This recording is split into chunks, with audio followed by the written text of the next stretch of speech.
Hello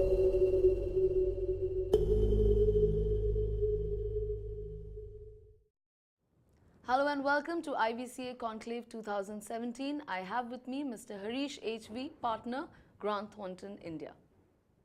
Thank you for speaking to us, sir. You've released the Grant Thornton report called the Fourth Wheel 2017. Why have you named it the Fourth Wheel? Well, this is something we coined in 2011, and this is the fifth edition of what we call the Fourth Wheel. And in 2011, when we launched this report, we said that Indian corporate world was running on three wheels, like an auto rickshaw, slightly unbalanced, with the private sector, the multinationals, and the public sector, and it needed the fourth wheel to make it properly balanced, which is private equity backed companies, and that's why we called it the fourth wheel. We said this is a new segment, and we made an estimate at that time that the companies supported by private equity amounted to approximately 15% of the market cap of the Indian market. And we said it's a significant enough number to warrant a separate category called the fourth wheel. Right. Today it is about 30% between 2011 and 2017. So we've seen a significant growth in this new category. It can also be called the fourth wheel, which is capitalism without capital.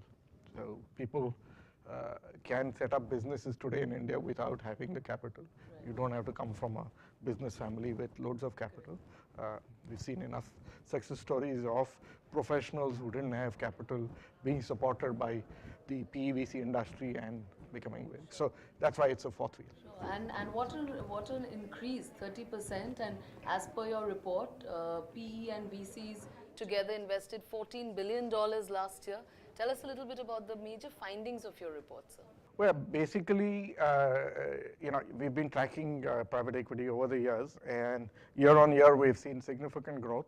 Last year was a bit of a dip compared to the previous year by about a couple of billion, mostly because some of the large ticket transactions which happened in the year before, which is 2015, with the e-commerce companies did not repeat, and therefore we saw a little dip.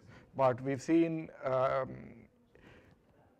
3-4 years ago, out of this, a large portion used to go to real estate. That has come down a bit. Compared to that, we've seen a lot of money going into businesses across industries. Private equity, which was when we first started doing this report, doing minority investment, now is looking at buyouts. They're owning companies. And today, I can safely say that any discussion in a boardroom around capital raising or even other discussions, private equity is there as something to consider and debate. And they brought in a good amount of governance and discipline into investing as well as management of companies. Which are the areas, the sectors that that are being focused upon? Well, I think today private equity is focused predominantly on consumption sectors, along with healthcare and education, which are services which lend itself to rapid growth as against what used to be the traditional sectors of manufacturing and infrastructure. Private equity has had a number of challenges on infrastructure, but we're also seeing beginnings of their entry into manufacturing.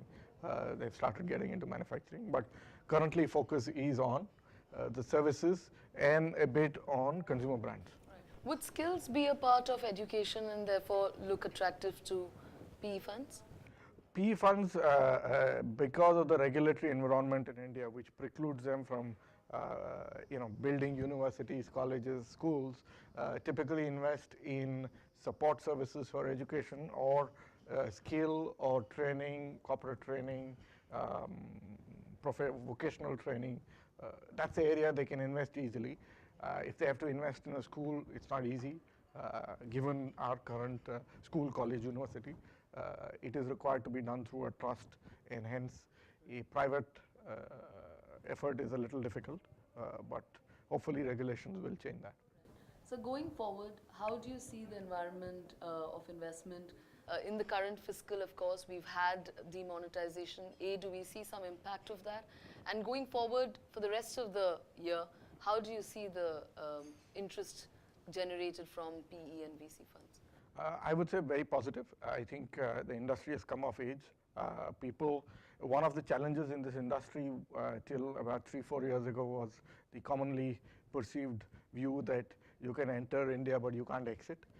We've seen this morning at the Conclave that $50 billion of exit has happened. So exit is now something that is settled as something that can happen, and therefore investors can both put in money and take it out. Some will get very good returns, some will not, but that's the nature of the beast. So given that exit is clear, the Indian economy is still the fastest growing economy in the world with plenty of opportunities and new ones coming up.